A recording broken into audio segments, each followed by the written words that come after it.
Welcome to my YouTube channel.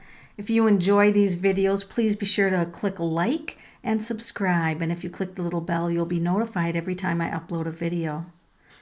Very excited today to channel, or as I call it, it's not really channeling. I'm using the tarot cards, a variety of tarot cards, but I started out with the Steampunk tarot deck in order to communicate with people who are deceased.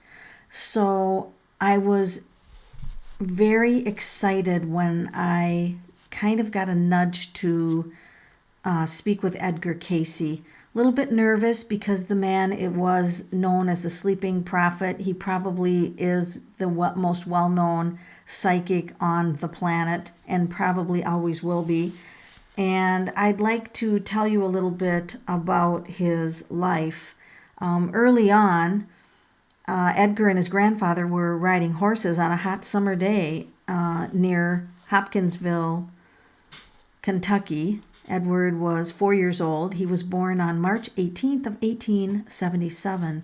It was hot, and the grandfather lifted young Edgar Cayce off the horse, and the horse spooked at something, and the grandfather got his foot stuck in the stirrup and drowned right before Edgar's eyes. And Edgar had mentioned to his mother and the family that the grandfather would often come to him in the barn and speak to him, and most of the family ignored this, except his mother and grandmother encouraged this from him. He was an avid Bible scholar. He literally read the Bible every single day. By the end of his life, he had read it 67 to 68 times all the way through. May 1890, at the age of 13, he was visiting his favorite retreat place in the woods, and a glorious light filled the room. And he heard a voice that told him that his prayers are heard, that he should heal the sick and be uplifted. He kept that vision to himself for a while because it made a profound impact on him. One night he was kept in studies for a very late time because he couldn't get the spelling of the word cabin right, and he finally, late in the evening, asked for just a 5-minute break, and he laid his head on the Bible, and in 5 minutes he could recite everything that he needed to. And from that day on, he would often sleep with books in his bed, which is interesting to try and see if that would work. His grandmother, before she died, admitted that her husband, his grandfather that he was so close to, had special powers. During Edgar's working life, he barely could support the family. He fell in love with Gertrude Evans, and she remained with Edgar Cayce through his entire life. Throughout his career, he often opened up photography shops, but he was always guided to doing readings, medical readings. Now, when he learned how to do self-hypnosis, he began to realize that there was something speaking through him. So it wasn't him, but it was some knowledge that was speaking through him. And so he began, at the encouragement of others, to diagnose in this trance state. Now, he didn't feel comfortable with this in the beginning. And remember, at age 22, he decided that he wanted to teach Sunday school instead. And in June of 1903, he married the love of his life, Gertrude. Now, she came from quite a wealthy family, but married to him, they had riches to rags story their entire life. So she was truly devoted to her husband fully, regardless of what he brought in for finances. So one of the fleet of medical doctors, or group of medical doctors, wanted him to go into trance, and they would study him while he was doing the readings, but instead they stuck needles into his feet. And he never bled and he never flinched. But when he woke up from the trance, he vowed never to work with them again because he wasn't going to be some big experiment. In Christmas of 1906, he built a couple of photo studios because this was another love of his. And ironically, they both burned down in the same year, leaving him penniless again. He tried to use his gift to help with an oil field to bring wealth, but it was not accurate in these types of predictions. And once again, he found himself poor. By the age of 46, he decided to become a full-time psychic. He had created a hospital, the Cayce Hospital, and unfortunately that did not survive because the Great Depression came. It was also, I found interesting, that he had a dream that he would reincarnate in the year 2100 and his work would still be known in 2100, and he would be surprised by that. So he normally kept himself to 2 readings a day, 45 minutes each. However, at the age of 66, he decided that he would do readings and not say no. And he literally worked himself to an early death. And he did do a reading on himself. And the reading said, "Rest or die." And it was a short time later that he suffered a stroke, and he never really recovered from that. So he died on January 3rd, 1945. And unfortunately, his wife Gertrude must have been absolutely heartbroken, and she died 3 months later, April 1st, 1945. And so at this point, I am going to actually bring the cards out. I'll use a variety of cards, but I'm going to start out with the Steampunk, and I always like to ask if he's able to come in, So let's take a minute of silence. I'll shuffle the cards and we'll get ready to connect with Edgar Cayce.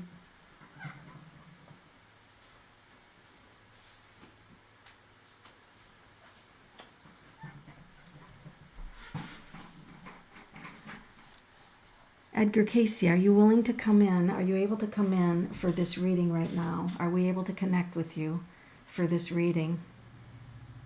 From the angelic realms, we get the Temperance card. Look at that. From the angelic realm. I'm going to take that as a yes. That's a positive card.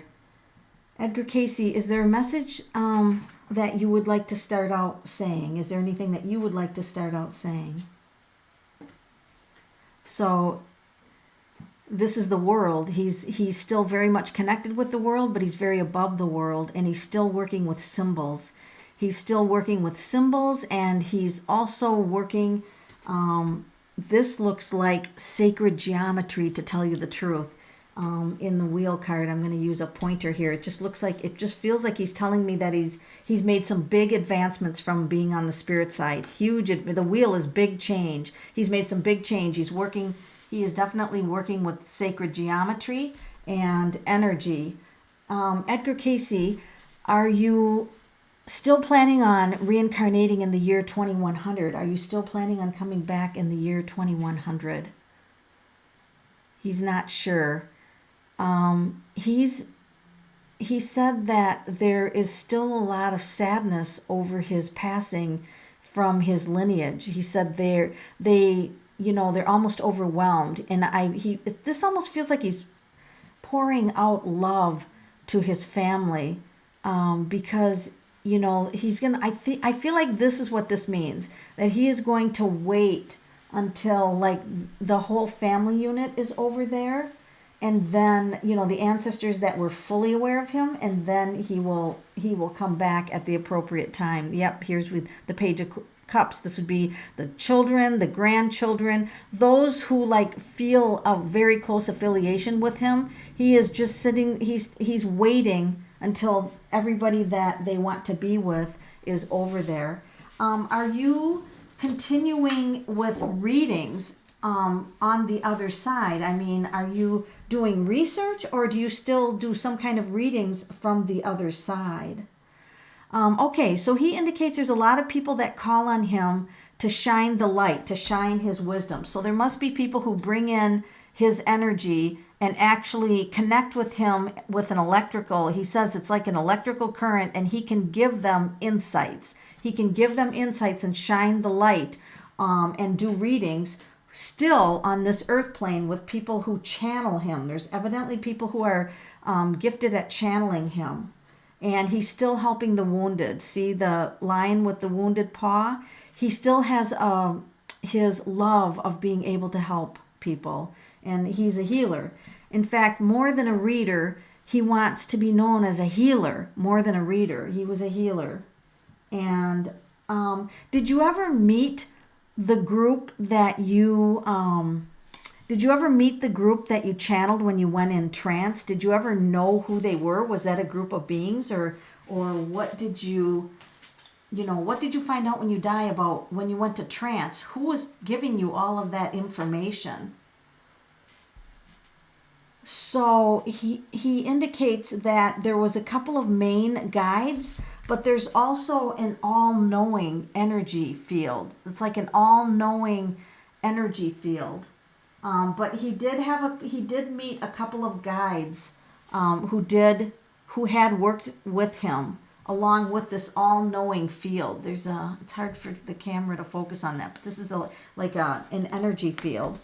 And are other people able to get in touch with the similar or the same energy field or beings that you did? Are there people on the planet that can connect with what you connected with and do, in a sense, the same thing?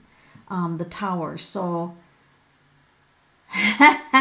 so he's indicating that a lot of these insights came streaming through, and that they just plunged into his being, and that there's a lot of people this would throw them off their game. They have to do a very specific, they have to get out of their body. For one thing, they're tossed out of their body, and then these insights from the ethers come in. A lot of people, this would be too upsetting. This is the Tower card. It would be too upsetting for them to do this. Is this ultimately what led to you to die early? Was literally the readings and the trance work? He didn't take care of himself. He said his death was he's owning up to his own responsibility. I did not see my health declining. I did not rest. This is a card about resting. I did not protect myself, and I did not take care of myself. He became somewhat so giving that he literally gave himself to his own demise. But he doesn't feel, I don't feel like he feels guilty about it. I feel like he feels like that is his path. Is Gertrude with you, your wife? Is Gertrude your beloved wife? Did she meet you on the other side? He's saying she passed in April. This is the 4. Did she? When did she pass? Did I say April? I have to look at my notes. I think she did pass in April. Yes. She passed in April. Okay. And so he said her challenge, she was challenged on the other side to begin with. It was a challenge to locate him, and she wasn't sure that she would find him when she first got over there.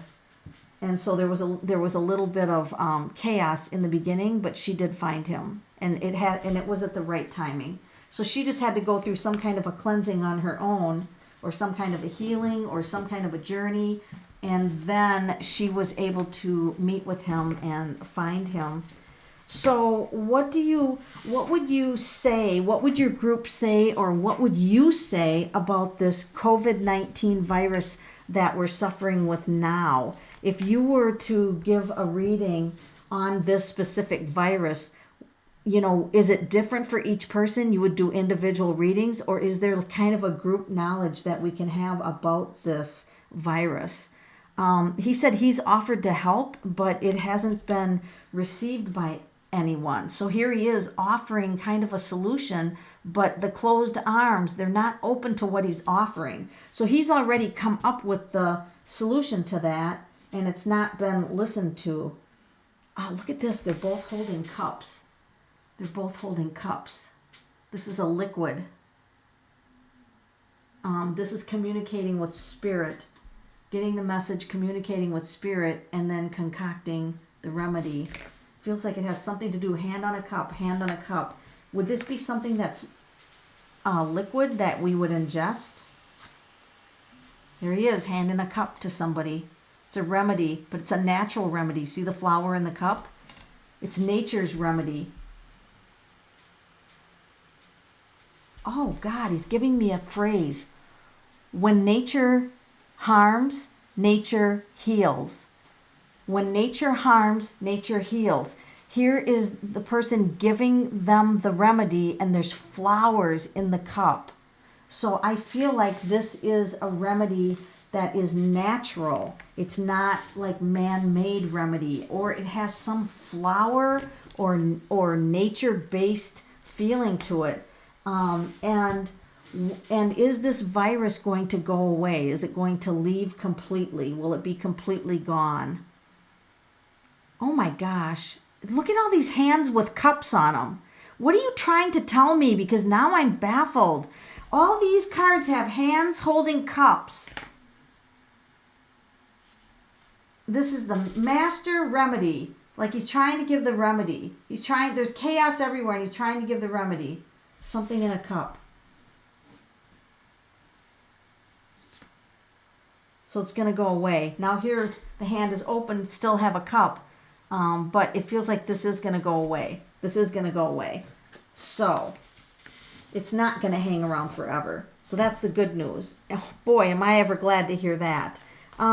Is there anything that you want to tell people that are listening as kind of like a global message? Is there anything that you want to say to anyone who's listening to this? What is it that, that you would say to them?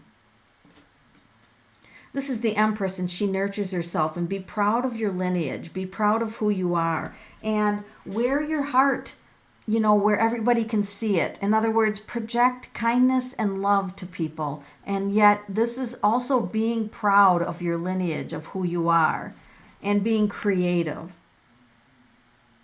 I think creativity is one of the main messages he's saying. He was always thinking. Yes, here it is. Always studying, always working hard. Hard work, study. Study and hard work is going to get you where you need to go in life. This is kind of what the era that he came from. And that would be very true. And he's like, we need to have more focus on learning. This is the brain. This is the thinking mind. And this is the page. We need to be open to messages from spirit. He's like, if people could start out and know that everybody could get messages from spirit, what's the best way, Edgar, for people to get messages from spirit? What is the best way? Is there a technique that you would recommend? This is the deception card. Too many people feel like the messages they get are deceptive and they deceive themselves. But this is the psychic card, the moon. This is the psychic card. And this is, the evening hour, follow the cycles of the moon. This is intuitive work. A lot of people fear that if they open up their psychic centers, they're going to be predicting death. He's like, and this is also fear in the mind. So these are both two cards that the first technique to overcoming or to being a good psychic is to overcome the fears and the negative thinking mind. Like you can't do it and the fears that come along with it. So let's bring a card out and kind of walk us through step by step what your average person could maybe do to bring in information. What is the first step to bringing in information? 9 of coins. So you have to be confident. You've got to be confident, and you've got to set a place where you can be focused and alone, because 9s are alone.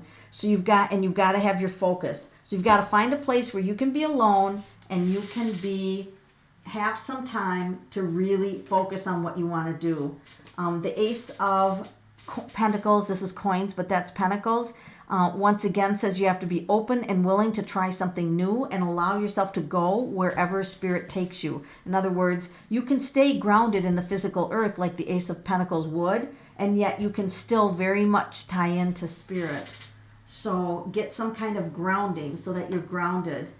And then he said, sometimes the insights will just come pouring in like stream, like see that hitting the tower, hitting the thing, see the stream of light. You'll get, he said you might want to visualize a light. You might want to visualize a light coming in. Visualize a light coming in. A lot of information streams on the light wave, he's saying. And this is the Hermit. Be open to having a guide. Be open to having someone with a higher vibration or something with a higher vibration of love and light, and talk about the light. Allow them to guide you. Allow the information to come in, even if it's from a wise being, or a guide, even from another dimension. And this is practice. You have to work at this. Work at the craft, he said. You have to work at this. You have to practice. It's not just going to come easy. You have to work at it. And then you will. And then you'll succeed. This is brilliant. So those are some steps that he's giving to succeed in this. Is there anything coming up on the planet that, in the next 6 months to a year, is there anything coming up on the planet that we have to be aware of? Any other events other than the virus? This is getting people back to nature, back to the basics. He said this is teaching us to go back to the basics, cooking our own things in a pot, making some remedies for ourselves, learning a nature-based system. This is what he's saying. We're getting back to nature. And in the next year, we're going to be learning how to get back into nature. And this is the magician. He is willing to channel his energies through anyone. And he also can give the remedies. He can give the remedies, or you can read his information. You can download his information, or you can get his information from anywhere and study that, and it still applies. All of the information that he gave for readings still applies. So he wants us to know that we can grow our own fruits. We can have teachers who teach us the basics, getting back storage of nuts and food. Squirrels store their food. He's like, we'll get back to food storage basics and get back to healthier eating and get back to more natural living, not unnatural living. He's like, this is about getting back and living a more natural life. And it won't be such a money-based society going forward. He's gonna indicate that sometimes, the farmers will need skills, and there could be bartering done. There could be some bartering done. You could see an increase in bartering. Someone might have a skill that someone else needs, and there's just a bartering type of thing, which is what the early people did. Edgar Cayce, is there anything about other worlds? Like, have you gone to other planets? Have you seen other life forms? Are there other planets where people are like, earth beings, where they're like earth beings?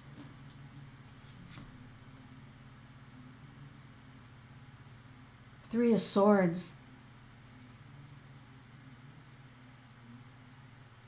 I have to pull another card on that, because that's like the suffering card. Is that other planets suffering? Oh, there we go, the High Priestess. So there's other planets who also suffer a similar thing to us. They're also suffering with broken hearts and that. But he's telling you can channel. You can see the information. You can channel these other planets and the wisdom there, the High Priestesses, which is the wisdom. You can channel the information, or you can channel and communicate with other planets. That's interesting.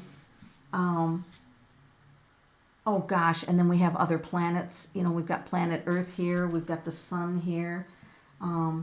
It almost feels like we embody the entire universe and all of the planets within us. We are like everything. It's almost like he's saying we're everything here. This is the Empress again. Wow, I love the art on Lightseer's Tarot. So I have another question to ask you. Can people develop, do you have to go into trance in order to get psychic information? Could people allegedly, use tarot cards or some other divination form to get the information just like you got it? Or does it only trance channeling? So most people are blocked from getting the information. You have to work on your blocks and your fears and what information that you might not want to receive. Yeah, see, this is two cards about if people try to use other methods other than trance, they get stuck in their own stuff. This is the card about they get stuck in their own stuff. So if you learn to trance channel, then you're out of the picture. Okay, So trance channeling just puts you out of the picture. You're like way above the planet. Your consciousness goes so far away you don't even know really what the information is that's coming through. And then you have the true freedom to give the information. So that's valuable to know. I mean, I don't really have a desire to trance channel, but if anybody does, it's good to know that that's what it is. What do you think of the psychics nowadays? Do you approve of most of the psychic work that's being done nowadays? Do you approve of it? He's still viewing it from another perspective, because he's like, I'm off the planet now. Some of it he's not happy with. Some of it he's not happy with. It's like they don't go into proper study and they don't go into proper research or proper techniques. This is what he's saying. They don't use the proper techniques. And he said, ideally, astrology is a key. He's like, he was always learning. He said, I studied many religions. I studied many belief systems, and all of them were valuable. All of them were valuable to help me relate information to people from the stars, from other realms, from other galaxies, other dimensions. So he's just wishing that everybody have a good time. He's like, his life was spent, he did have good times, but he was so serious his whole life. And what he wishes that he would have done was had more fun time with the family. It was just so serious. And he feels like every time he was just about to make it big and did make it big, a big crash would come. And he doesn't know if that was part of his life experience that he should have had on the planet, but it was nonetheless the way the planet was operating at the time. And so do you have any regrets about leaving the planet early? Do you have any regrets about leaving the planet early? His children, he missed his children, and he missed his children and the growing up of grandchildren. So it's the people connection that he really missed the most. I'm not going to take any more of his time, but I feel very thankful. And I do want to channel you again, because I do want to get some very specific instructions for some of the type of work that you did for readings. So I'm really happy to have, brought you through in this reading. And for all of you listening, you can just take what information feels right, and what doesn't, you can let it go, because, readings are not 100%. When Edgar Cayce, he wasn't 100% accurate in his predictive readings, and sometimes there were periods where he knew he was. It's like if he went outside the realm of his gift, he got less accuracy, such as trying to figure out, the like gambling odds of horse racing and things like that. The gift wouldn't work that well, but it was spot on for health readings and other things. So with any psychic work, you just have to take what feels good to you and let the rest go. But I'm really happy that you joined my channel, and please be sure to click like and subscribe, and have a beautiful rest of your day.